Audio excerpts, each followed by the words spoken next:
भारतीय संस्कृति में एकादशी व्रतों का अत्यंत महत्व है। वर्ष में कुल 24 एकादशियां आती हैं, लेकिन प्रत्येक एकादशी की अपनी विशेषता, अपना इतिहास और अपना आध्यात्मिक प्रभाव होता है। उनमें से एक है योगिनी एकादशी, जो न केवल हमारे शारीरिक, मानसिक और आध्यात्मिक पापों से मुक्ति दिलाती है, बल्कि हमारी आत्मा को भी शुद्ध करती है। इस एकादशी का नाम योगिनी क्यों पड़ा? क्योंकि यह व्रत साधना, संयम और ईश्वर के साथ योग यानी जुड़ाव की शक्ति को दर्शाता है। यह तिथि सिर्फ व्रत का दिन नहीं है, बल्कि यह आत्मनिरीक्षण, आत्मशुद्धि और आत्म संयम का पावन अवसर भी है। हिंदू धर्म के अनुसार हर एकादशी की अपनी एक कथा होती है जो उसके महत्व को दर्शाती है। पर योगिनी एकादशी की कथा विशेष रूप से यह बताती है कि यदि किसी व्यक्ति से जाने अनजाने पाप हो भी जाए तो इस व्रत के प्रभाव से वह पाप नष्ट हो सकते हैं। यह व्रत न केवल धर्म की रक्षा करता है, बल्कि उसके पालन से जीवन में अद्भुत परिवर्तन भी आते हैं। धार्मिक ग्रंथों के अनुसार इस एकादशी का पुण्य फल 88,000 ब्राह्मणों को भोजन कराने जितना बताया गया है। इसका अर्थ है यह व्रत केवल धार्मिक दृष्टिकोण से ही नहीं, बल्कि सामाजिक रूप से भी उतना ही महत्वपूर्ण है। जो लोग अपने जीवन में कष्ट झेल रहे हैं, जिनके जीवन में बार बार विघ्न आते हैं, या जो लोग जीवन की सच्ची शांति की तलाश में हैं, उनके लिए योगिनी एकादशी वरदान स्वरूप है। पद्म पुराण में इस व्रत का विस्तृत वर्णन मिलता है। भगवान श्री कृष्ण स्वयं इस व्रत का महत्व युधिष्ठिर को बताते हैं। वे कहते हैं कि योगिनी एकादशी व्रत से मनुष्य को पिछले जन्मों के पापों से भी मुक्ति मिलती है और उसके जीवन में शुभता का संचार होता है। ये एकादशी न केवल गृहस्थ लोगों के लिए, बल्कि साधकों, सन्यासियों और सभी भक्तों के लिए लाभकारी है। कहा जाता है कि जो भी भक्त इस दिन श्रद्धा और भक्ति से भगवान विष्णु का स्मरण करता है, तुलसी के पत्ते चढ़ाकर उनका पूजन करता है, वह जीवन के सारे बंधनों से मुक्त हो जाता है। योगिनी एकादशी को व्रत करने से शरीर, मन और आत्मा तीनों शुद्ध होते हैं।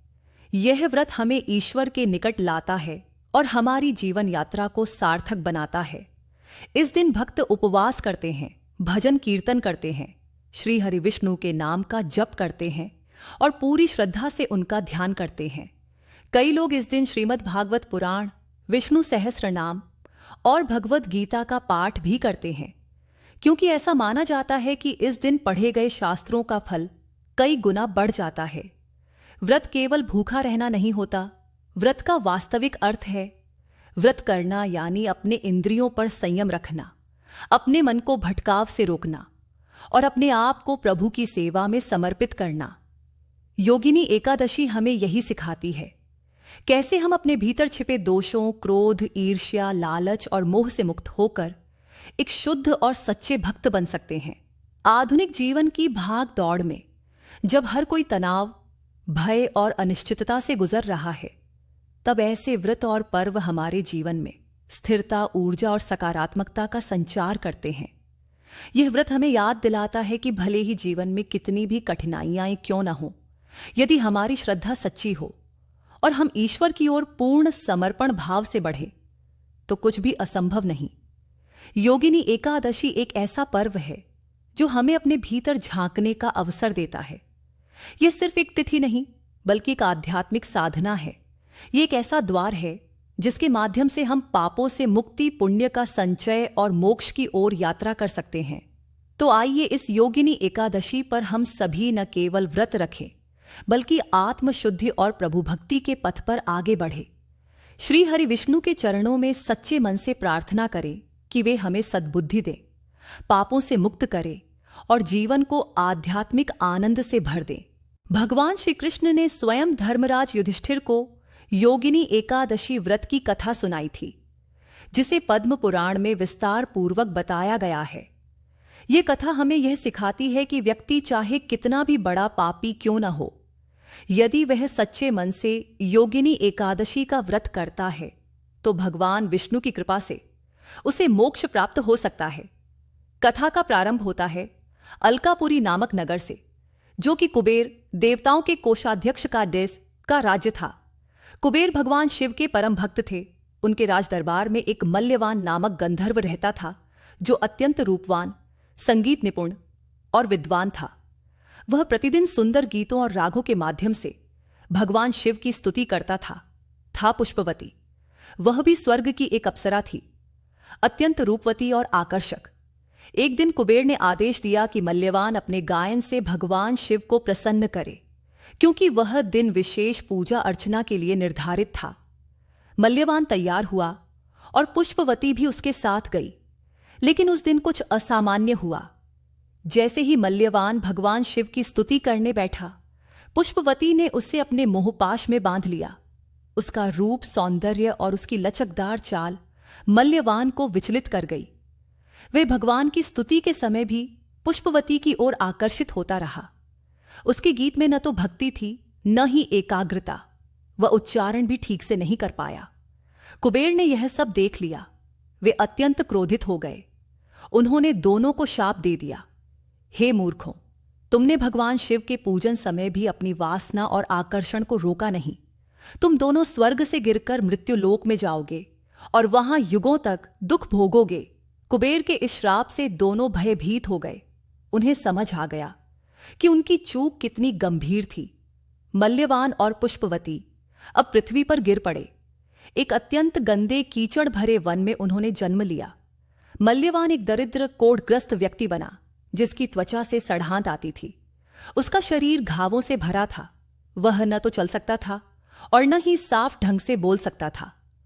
पुष्पवती एक गरीब ग्रामीण स्त्री बनी, जो मल्यवान की सेवा करती थी। लेकिन दोनों का जीवन केवल दुख और तिरस्कार से भरा था। एक दिन मल्यवान किसी पेड़ के नीचे बैठा हुआ था। वह अत्यंत दुखी था और उसे अपने पाप याद आ रहे थे। उसने भूख से त्रस्त होकर कुछ भी भोजन नहीं किया। वह दिन था आषाढ़ कृष्ण पक्ष की एकादशी, अर्थात योगिनी एकादशी। उसी दिन अनजाने में मल्यवान ने व्रत कर लिया। वह दिन भर उपवास में रहा और रात को भी सोया नहीं। उसने अनजाने में ही योगिनी एकादशी का व्रत पूरा कर लिया। अगले दिन जब द्वादशी तिथि आई और सूर्योदय हुआ, तब अचानक उसका शरीर हल्का लगने लगा। उसकी पीड़ा शांत हुई। कुछ ही क्षणों में उसके शरीर से सारा कोढ़ मिट गया। उसके घाव ठीक हो गए, त्वचा फिर से सुंदर हो गई।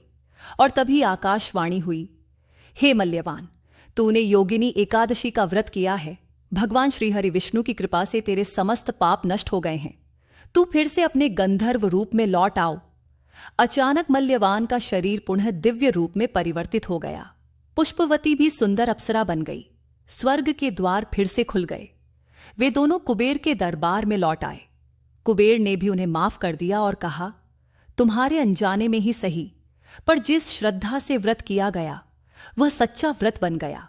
यह है योगिनी एकादशी की महिमा। भगवान श्री कृष्ण युधिष्ठिर को बताते हैं, हे राजन, जो भी इस कथा को श्रद्धा से सुनता है या योगिनी एकादशी के दिन व्रत करता है, उसे पूर्व जन्मों के पापों से मुक्ति मिलती है। यह व्रत हर प्रकार के रोग, संकट और दरिद्रता को दूर करता है।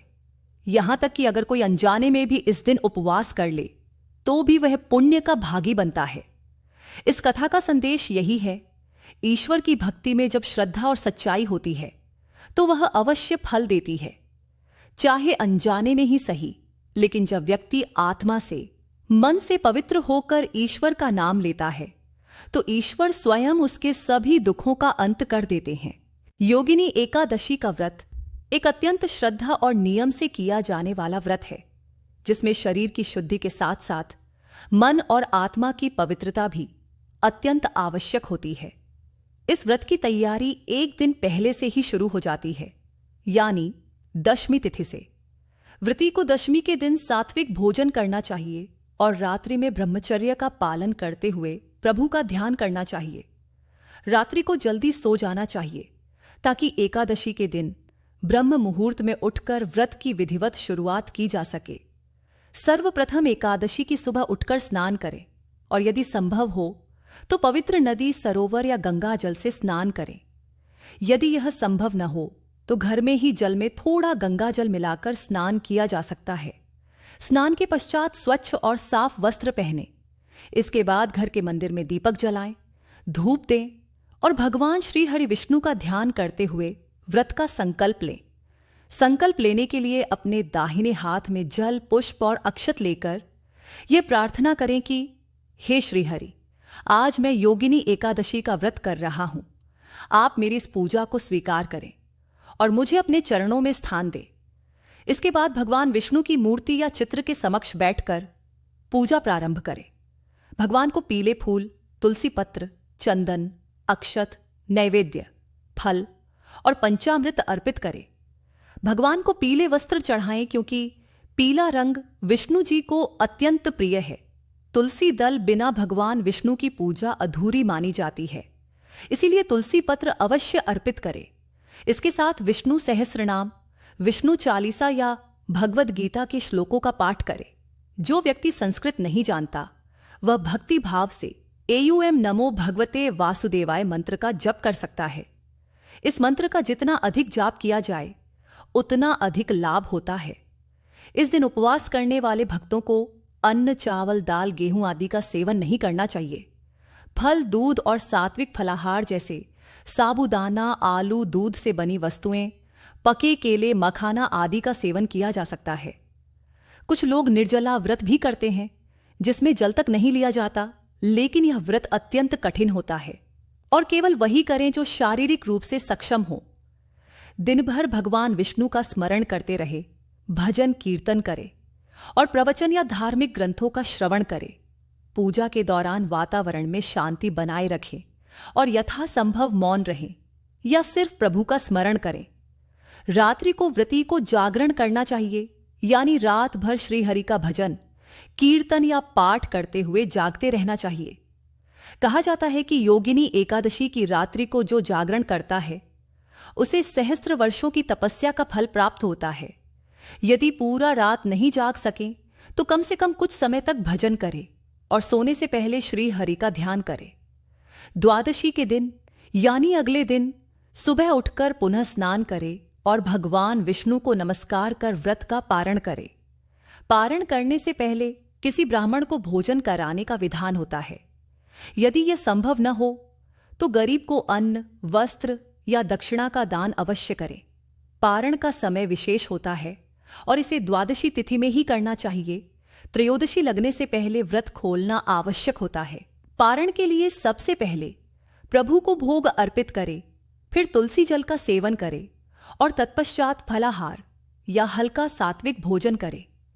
इस दौरान मन में सदा यही भाव रखें कि व्रत केवल शरीर का नहीं, आत्मा का भी शुद्धिकरण है और ये प्रभु श्री हरि की कृपा प्राप्ति का माध्यम है। पारण के पश्चात दिन भर संयम रखें और कठोर वाणी या अपवित्र कर्मों से बचें। जो व्यक्ति एकादशी व्रत करने के बाद भी सामान्य दिनों की भांति व्यवहार करता है उसके व्रत का फल कम हो जाता है। इस व्रत के नियमों में झूठ बोलना, कटु वाणी बोलना, विवाद करना, परनिंदा करना, हिंसा करना और रात्रि में निंदनीय आचरण करना वर्जित होता है। यदि कोई व्यक्ति पूरे मन, वचन और कर्म से व्रत का पालन करता है तो वह भगवान विष्णु की कृपा का पात्र बनता है और उसके समस्त पाप कट जाते हैं। योगिनी एकादशी का व्रत करते समय घर के वातावरण को भी पवित्र रखें। घर में धूप बत्ती, दीपक और भक्ति संगीत का प्रयोग करें जिससे सकारात्मक ऊर्जा बनी रहे। महिलाएं इस दिन पीले वस्त्र पहनकर व्रत करें और तुलसी माता की विशेष पूजा करें। तुलसी माता को जल अर्पित करें और श्री विष्णु तुलसी विवाह का स्मरण करें। यदि कोई व्यक्ति इस व्रत को संपूर्ण विधि विधान से करता है तो उसे भवसागर से पार करने में सहायता मिलती है। यह व्रत केवल मोक्ष ही नहीं, अपार पुण्य, यश, सौभाग्य और शांति भी प्रदान करता है। यह व्रत एक ऐसा साधन है जिससे हम अपने भीतर की नकारात्मकता को समाप्त कर सकते हैं और अपने जीवन को प्रभु भक्ति में लगा सकते हैं। योगिनी एकादशी की पूजा विधि में भक्ति, नियम और संयम, इन तीनों का पालन अत्यंत आवश्यक है। जब व्यक्ति इन तीनों के साथ व्रत करता है तो उसका मन स्थिर होता है, विचार शुद्ध होते हैं और जीवन ईश्वरमय हो जाता है। यह व्रत न केवल वर्तमान जीवन को सुंदर बनाता है बल्कि मृत्यु के पश्चात भी आत्मा को दिव्य लोकों की प्राप्ति होती है।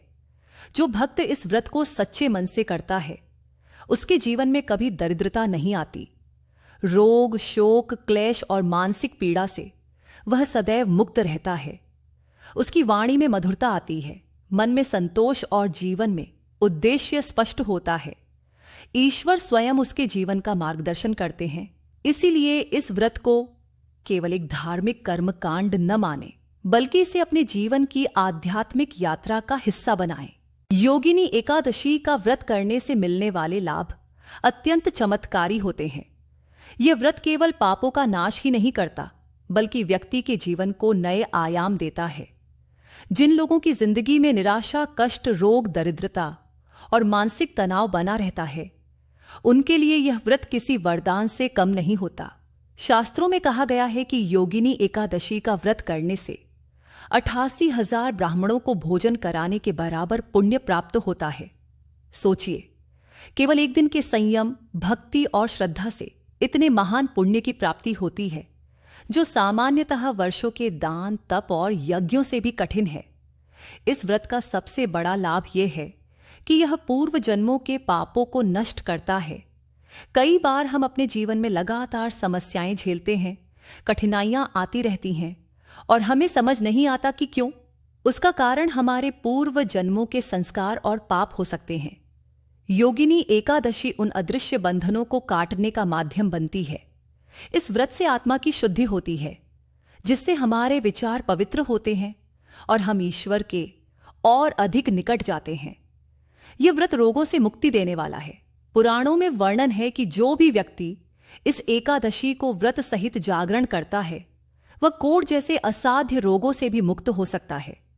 शरीर की दुर्बलता, त्वचा के रोग, मानसिक तनाव, चित्त की अस्थिरता, यह सब धीरे धीरे कम होने लगते हैं, क्योंकि जब हम संयम से रहते हैं, सात्विक भोजन करते हैं, उपवास करते हैं, तो शरीर की ऊर्जा भीतर की ओर प्रवाहित होती है। ये ऊर्जा न केवल शरीर को साफ करती है, बल्कि चित्त और आत्मा को भी शुद्ध करती है। योगिनी एकादशी का व्रत करने वाले व्यक्ति के जीवन में एक अद्भुत आध्यात्मिक परिवर्तन आता है। उसकी चेतना ऊर्ध्वगामी होती है। वह नकारात्मकता से दूर होकर प्रभु की शरण में जाता है। जब हम प्रभु का स्मरण करते हैं, उनका नाम जपते हैं, तो हमारे मन से अहंकार, क्रोध, मोह, लोभ और द्वेष जैसे विकार समाप्त होते हैं। धीरे धीरे व्यक्ति शांत, संतुलित और करुणामय बनता है। उसका व्यवहार परिवर्तित होता है और यही आंतरिक परिवर्तन जीवन को सुंदर और सफल बनाता है। इस व्रत के फलस्वरूप गृहस्थ जीवन में सुख शांति आती है। जिन घरों में पति पत्नी दोनों श्रद्धा से इस व्रत का पालन करते हैं, वहां परस्पर प्रेम, सम्मान और सामंजस्य बना रहता है। यह व्रत दाम्पत्य जीवन की खटास को मिठास में बदलने की अद्भुत क्षमता रखता है। यदि कोई स्त्री संतान सुख की इच्छुक हो, तो योगिनी एकादशी का व्रत उसे मातृत्व का आशीर्वाद दे सकता है। और यदि कोई युवक या युवती योग्य जीवन साथी की तलाश में हो, तो यह व्रत विवाह के योग को प्रबल करता है। जो व्यक्ति नौकरी, व्यापार या शिक्षा में बार बार असफल हो रहे हैं, उन्हें योगिनी एकादशी का व्रत अवश्य करना चाहिए। यह व्रत बुद्धि को तेज करता है, स्मरण शक्ति को बढ़ाता है और मन में आत्मविश्वास का संचार करता है। एकाग्रता में वृद्धि होती है, जिससे विद्यार्थी अपने लक्ष्य की ओर ध्यानपूर्वक अग्रसर हो सकते हैं। जो लोग रोजगार की तलाश में हैं, उन्हें नए अवसर मिलने लगते हैं। यह व्रत राह की अड़चनों को दूर कर जीवन को उन्नति की ओर अग्रसर करता है। इस व्रत का एक और महत्वपूर्ण लाभ है मानसिक शांति। आज के समय में सबसे बड़ी समस्या है तनाव, चिंता और अवसाद। मनुष्य बाहर से जितना भी खुश दिखे, भीतर से खालीपन, भय और बेचैनी से ग्रसित है। योगिनी एकादशी जैसे व्रत उसे एक दिन प्रभु के चरणों में विश्राम देते हैं। उपवास और जप के माध्यम से मन की चंचलता कम होती है। आत्मा को परमात्मा से जोड़ने का मार्ग खुलता है। यही जुड़ाव व्यक्ति को सच्ची शांति प्रदान करता है। यदि किसी व्यक्ति ने गलती से जीवन में पाप किए हों, जैसे चोरी, झूठ, नशा, परनिंदा या किसी का दिल दुखाना, तो यह व्रत उन दोषों को मिटा सकता है। लेकिन शर्त यह है कि व्यक्ति सच्चे हृदय से पश्चाताप करे और प्रभु से क्षमा मांगे। योगिनी एकादशी केवल शरीर का उपवास नहीं है, यह आत्मा की तपस्या है। जब हम अपने भीतर की दुर्बलताओं को त्यागते हैं और प्रभु की ओर बढ़ते हैं, तभी इस व्रत का वास्तविक फल प्राप्त होता है। इस व्रत से आत्मिक उन्नति होती है। आत्मा पर जमी हुई अज्ञान की परतें हटने लगती हैं। यह व्रत सत्संग, सच्ची भक्ति और साधना के मार्ग पर चलने की प्रेरणा देता है। जो लोग भगवान श्रीहरि के चरणों में निष्ठा रखते हैं, उनके लिए यह व्रत अमृत तुल्य है। योगिनी एकादशी व्यक्ति को मोक्ष के मार्ग पर अग्रसर करती है। मृत्यु के बाद आत्मा को उत्तम लोकों की प्राप्ति होती है। पितरों को भी इसका पुण्य लाभ मिलता है। इस व्रत का फल केवल इस जन्म तक सीमित नहीं रहता, बल्कि यह अगले जन्मों तक पुण्य के रूप में साथ रहता है। अगर कोई इसे हर वर्ष श्रद्धा और नियम से करता है, तो उसकी संचित पुण्य शक्ति इतनी प्रबल हो जाती है कि वह कई जन्मों के पापों से मुक्त होकर प्रभु के चरणों की ओर बढ़ता है। यह व्रत जीवन की दिशा को ही परिवर्तित कर देता है। जहां पहले भ्रम, लोभ, अहंकार और मोह होता है, वहां अब भक्ति, सेवा, संतोष और करुणा प्रकट होती है। इस व्रत को करने से घर का वातावरण भी शुद्ध होता है। जब एक ही दिन घर के सभी सदस्य भक्ति भाव से प्रभु का नाम स्मरण करते हैं, व्रत रखते हैं, संयम का पालन करते हैं, तब वह घर तीर्थ समान बन जाता है। देवी देवताओं की कृपा उस घर में सदा बनी रहती है। वहां सुख, शांति, समृद्धि और सौभाग्य का वास होता है। अपशकुन, नकारात्मकता और ग्रह दोष जैसे संकट स्वतः ही दूर हो जाते हैं। योगिनी एकादशी व्रत करने वाले को ईश्वर की भक्ति में दृढ़ता प्राप्त होती है। वह संसार के मोह माया में फंसकर अपने धर्म से विचलित नहीं होता। उसे न तो किसी का भय रहता है, न ही किसी प्रकार का लोभ। वह हर स्थिति में संतुलित, विनम्र और प्रभु की इच्छा में रमा हुआ रहता है। यही जीवन की सच्ची सफलता है, जब हम हर परिस्थिति में प्रभु को न भूलें। अंत में यही कह सकते हैं कि योगिनी एकादशी केवल व्रत नहीं, बल्कि आत्मा के पुनर्जन्म का अवसर है। ये एक ऐसा दिन है जब मनुष्य अपने भीतर के अंधकार को दूर कर प्रभु के प्रकाश की ओर बढ़ सकता है। ये व्रत शरीर, मन और आत्मा तीनों का कल्याण करता है। इसलिए जो भी व्यक्ति इस व्रत को श्रद्धा से करता है, वह प्रभु की अनंत कृपा का पात्र बनता है। वह जीवन में चाहे जितना भी गिरा हो, अगर योगिनी एकादशी पर ईश्वर से जुड़ जाए, तो उसका जीवन फिर से संवर सकता है। यही इस व्रत की सबसे महान विशेषता है। योगिनी एकादशी व्रत केवल एक दिन की तपस्या नहीं, बल्कि जीवन के लिए एक दिशा है। यह हमें सिखाता है कि जब मनुष्य अपने भीतर झांके, अपने कर्मों का विश्लेषण करे और भगवान के प्रति निष्ठा रखे, तो कोई भी बाधा, कोई भी अंधकार अधिक समय तक टिक नहीं सकता। जिन लोगों को लगता है कि उनका भाग्य उनका साथ नहीं दे रहा, उन्हें इस व्रत से एक नई उम्मीद मिलती है। ये व्रत हमें बताता है कि ईश्वर केवल मंदिरों में नहीं, बल्कि हमारे हर अच्छे संकल्प, हर सच्चे प्रयास और हर प्रेमपूर्ण कर्म में निवास करते हैं।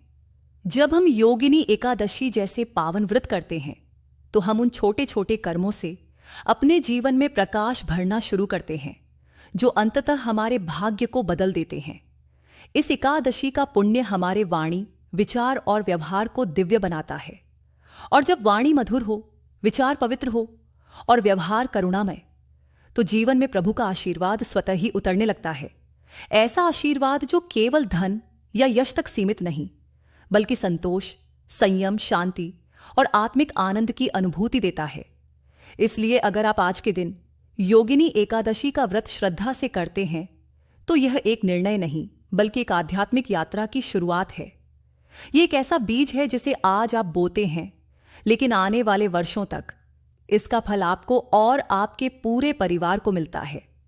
और सबसे सुंदर बात यह है कि इस व्रत से हम केवल अपने लिए नहीं, बल्कि अपने पूर्वजों और आने वाली पीढ़ियों के लिए भी पुण्य अर्जित करते हैं। यह एक आध्यात्मिक उत्तराधिकार है, जिसे हम अगली पीढ़ियों को भक्ति, श्रद्धा और संस्कार के रूप में सौंपते हैं। तो चलिए, इस पावन योगिनी एकादशी के दिन प्रभु विष्णु के चरणों में अपने हृदय को समर्पित करें। आज उनके नाम का स्मरण करें, मन में सच्चे संकल्प लें और जीवन को ईश्वरमय बनाने की ओर पहला कदम बढ़ाएं। आप सभी को योगिनी एकादशी की हार्दिक शुभकामनाएं। भगवान श्री हरि की कृपा आप पर सदैव बनी रहे। आपका जीवन सुखमय, शांतिपूर्ण और भक्ति से परिपूर्ण हो, यही मेरी कामना है। जय श्री हरि, जय श्री विष्णु।